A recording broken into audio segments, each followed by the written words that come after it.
দাড়ি বা টুপি বা নবীর সুন্নতটাকে আমি ফলো করার কারণেই আমাকে ফ্যাসিবাদের আমলে বিশেষভাবে নির্যাতন এবং জুলুমের শিকার।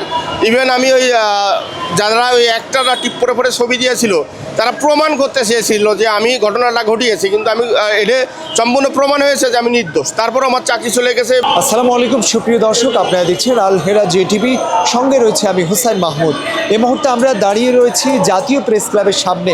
আর এখানে সুন্নতি লেবাসে যে ব্যক্তিটি দাঁড়িয়ে রয়েছেন এক সময়ের পুলিশের কনস্টেবল ছিলেন, এবং কেন তাকে চাকরি থেকে অব্যাহতি দেওয়া হলো সেই ব্যাপারে আমরা কথা বলবো। এক সময়ের আপনারা জানেন যে টিপ পরা নিয়ে একটি কাণ্ড নিয়ে কিন্তু সোশ্যাল মিডিয়া ভাইরাল, আর তারপরেই ওনাকে চাকরি থেকে চাকরিচ্যুত করা হয়েছে। আসলে সেই ব্যাপারে আমরা জানবো। কেমন আছেন? আসসালামু আলাইকুম রহমতুল্লাহ বারাকাতুহু। আমি আলহামদুলিল্লাহ ভালো আছি, আল্লাহ সুবহানাহু ওয়া তাআলা ভালো রাখছে। আসলে বিষয়টা হলো 2/4/2022 সালের একটা ঘটনাটা।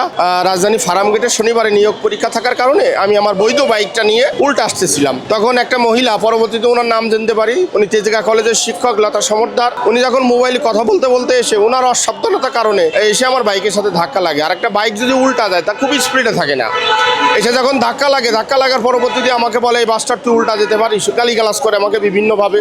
পরবর্তীতে আমি যখন সরি বলে ওই জায়গার থেকে ঘটনাস্থল থেকে চলে আসতে চাই, তখন আমি পুলিশ পোশাক পরা অবস্থায় ছিলাম, আমাকে টেনে রাস্তায় ফেলে দিয়েছিল। আমি যখন পড়ে চলে আসছি, দেখেন একটা রাষ্ট্রীয় কর্মচারীকে ফেলে দেওয়া গুরুতর অপরাধ। সেই জায়গার থেকে নিজেকে আড়াল করার জন্য এবং কোনো বিশেষ দেশকে খুশি করার জন্য উনি সুপরিকল্পিতভাবে একটা সাম্প্রদায়িক ইস্যু তৈরি করে, এবং উনি ওনার মাধ্যমে উনি লতা সমর্দার ওনার ক্ষমতা এবং ওনার বাড়ি গোপালগঞ্জ টুঙ্গিপাড়ায়, উনি টুঙ্গিপাড়ার ব্যাপক ক্ষমতা করেছে, ইমপ্রুভ করেছে, এবং ওনার ব্যক্তিগত ক্ষমতা এবং অ্যাক্টরকে দিয়ে জাতীয় সংসদে একটা নেককার অ্যাক্টর বলা যায় সুবর্ণ মোস্তফা, উনি মিথ্যাচার করলো আমাকে নিয়ে। শুধু আমাকে নিয়ে না, সে বারবার পুলিশের কথা উল্লেখ করেছে, বাংলাদেশ পুলিশের ভাবমূর্তি নষ্ট করেছে। আমি ওনার বিরুদ্ধেও একটা মামলা করেছি।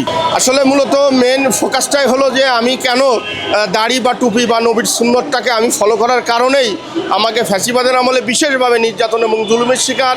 ইভেন আমি ওই যারা ওই একটারা টিপ পরে পরে ছবি দিয়েছিল তারা প্রমাণ করতে চেয়েছিল যে আমি ঘটনাটা ঘটিয়েছি, কিন্তু আমি এটা সম্পূর্ণ প্রমাণ হয়েছে যে আমি নির্দোষ। তারপর আমার চাকরি চলে গেছে, এবং ওই ঘটনার পরে যে অ্যাক্টরগুলো টিপ পরে পরে ছবি দিয়েছিল আমি তাদের বিরুদ্ধে একটা মামলা করেছি।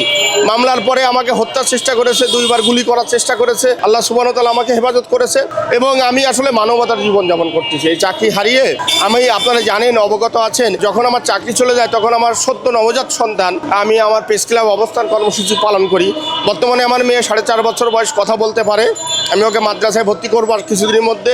সে একটা প্রশ্ন করেছে যে বাবা আমার কি অপরাধ ছিল যে আমার জন্মের পরে তোমার চাকরির জন্য আমাকে বসতে হবে। তো এই প্রশ্নের উত্তর আমি এই প্রশ্নটা তুলে দিতে চাই, আমার মেয়ের প্রশ্নটা তুলে দিতে চাই মাননীয় প্রধানমন্ত্রী তারেক রহমানের কাছে, বিরোধী দলের নেতা ডক্টর শফিকুর রহমানের কাছে, যে আমার মেয়ের প্রশ্নের উত্তর আপনারা দেন। আর আমি শুধু যে বাংলাদেশের মুসলমান হিসেবে যে আমি দাড়ি টুপি রাখলেই যে আমি জঙ্গি জামাত, দেখেন এক সময় কদিন আগে একটা ভিডিও দেখলাম, জাতীয় সংসদে কিছু সেনা সদস্য ছিল, তার পাশ দিয়ে একটা ইয়ং জেনারেশনের সংসদ সদস্য, উনি পাগড়ি পরা অবস্থায় আছে, এটা নবীর সুন্নত, তাকে বলা হয় যে জঙ্গি এমপি যাচ্ছে। তাহলে দেখেন এখনও সেই ফ্যাসিবাদের দোসররা বলবৎ আছে, সেনাবাহিনীতেও আছে, পুলিশ বাহিনীতেও আছে। তারা এইভাবেই যে নবীর সুন্নত থেকে তারা খাটো করে। কেন? তাদের সমস্যাটা বাংলাদেশে একজন লোক নামাজ কালাম পড়লে আল্লাহর ভয়ে যে দাড়ি টুপি রাখে, তাহলে কেন তাকে জঙ্গি জামাত শিবিরে ট্যাগ দিতে হবে? প্লাস আমি এখন বিএনপির অনেক নেতাকর্মী অনেক কথাবার্তা বলে, কিন্তু ফ্যাসিবাদের আমলে কেউ কথা বলতে পারেনি, সবাই হলো ধান খেতে ঘুমাইছে। কিন্তু আমি তখন প্রতিবাদ করেছিলাম যে বর্তমান প্রধানমন্ত্রী তারেক রহমানের বক্তব্য প্রচারে কেন বাধা, এর জন্য আমাকে গুম করার চেষ্টা করা হয়েছে। আজকে আমি প্রেস ক্লাবে অবস্থান কর্মসূচি করতেছি, সেটা হলো আমি একটা স্মারকলিপি দিতে চাচ্ছি মাননীয় প্রধানমন্ত্রীর কাছে, এবং প্রধানমন্ত্রীর সাক্ষাৎ কামনা করতেছি।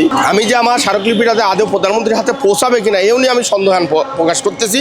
কাজেই আমি 2 হাত জোর করে মাননীয় প্রধানমন্ত্রীর দৃষ্টি আকর্ষণ করতেছি যে আমি আপনার সাথে সাক্ষাৎ করে আমি আমার স্মারকলিপি প্রদান করতে চাই, এবং বিরোধী দলের নেতা যে জায়গায় সংসদে আলাপ হয়েছে এই বিষয়টা নিয়ে সংসদে তোলা উচিত। এবং এনসিপি তারা তো বৈষম্য ছাত্র আন্দোলনের ফসলেই তো আসছে, কিন্তু আমার সাথে যে বৈষম্যটা হলো এই বিষয় নিয়েও তো তাদের কথা বলা উচিত। আমি মনে করি আসলে আমি ফ্যাসিবাদের আমলে শুধু দাড়ি টুপি থাকার কারণেই, নবীর সুন্নত থাকার কারণেই আমি বিশেষভাবে নির্যাতন জুলুমের শিকার ফ্যাসিবাদের আমলে।